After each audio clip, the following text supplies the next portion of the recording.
मेरे दादा मुझसे पूछा करते थे, अक्सर औरों से भी पूछा करते, लेकिन जब उन्होंने मुझसे पूछा तो फिर पूछना बंद कर दिया। वो पूछा करते थे कि अक्ल बड़ी की भैंस। अब उनको कौन उत्तर दे। मुझसे एक दिन पूछ बैठे, मैंने कहा भैंस। उन्होंने कहा क्यों? मैंने कहा क्योंकि भैंस ये सवाल नहीं पूछती।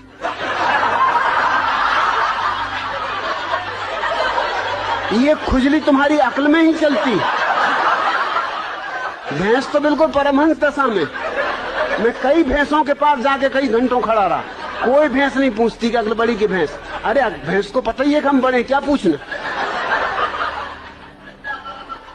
फिर उन्होंने नहीं पूछा। फिर मैं कई दफा उनसे पूछता था कि पूछो ना अक्ल बड़ी की भैंस। कहते तू चुप रहे। वो मुझे कहीं नहीं ले जाते थे, वो बड़ा सत्संग करते थे, महात्माओं के पास जाते थे। वो जब भी जाए मैं बैठे ही रहता था कि आया मैं भी, कि नहीं तू ले जाने नहीं, तू कुछ ना कुछ उल्टी सीधी बात कह देगा। मैंने कहा उल्टी सीधी बातें तुम लोग करते हो, मैं सीधी साधी बात करता हूं। अब तुम ये बात पूछते हो अक्ल बड़ी की भैंस, और मैंने सीधा उत्तर दे दिया कि भैंस, तो तुमको लगता है उल्टी सीधी बातें कर रहा हूं। अरे आने तो, मैं भी तुम्हारे महात्मा को जरा दिखाऊंगा। एक दफा मुझे ले गए, सिर्फ एक दफा ले गए। एक महात्मा के पास गए वो मिलने, मुझे ले गए। महात्मा की उम्र रही हो कोई 30 साल, मेरी उम्र रही होगी मुश्किल से कोई 15 साल, और मेरे दादा की उम्र रही कम से कम 60 साल। महात्मा ने उनसे कहा आओ बच्चा बैठो।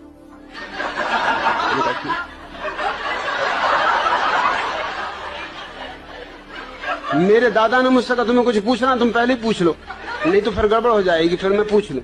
मैंने उनसे पूछा कि बच्चा एक जवाब दो। महात्मा बहुत नाराज हुए, कहने लगे मुझसे बच्चा कहते हो?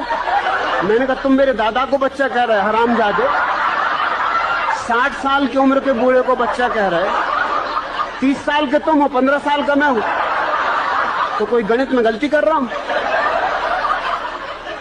तुम बच्चा नहीं महाबच्चा हो। मेरे दादा ने मुझे फौरन बाहर निकाला, तू जा भैया, तू घर जाओ, कभी मेरे साथ मत आना। क्या बातें पूछ रहे हो? सृष्टि को किसने बनाया? जान भी लोगे तो क्या करोगे? क्या फिर से बनाना है? एक से ही मन नहीं भरा। अरे इतना ही जान लो कि अपना अज्ञान कैसे मिटे।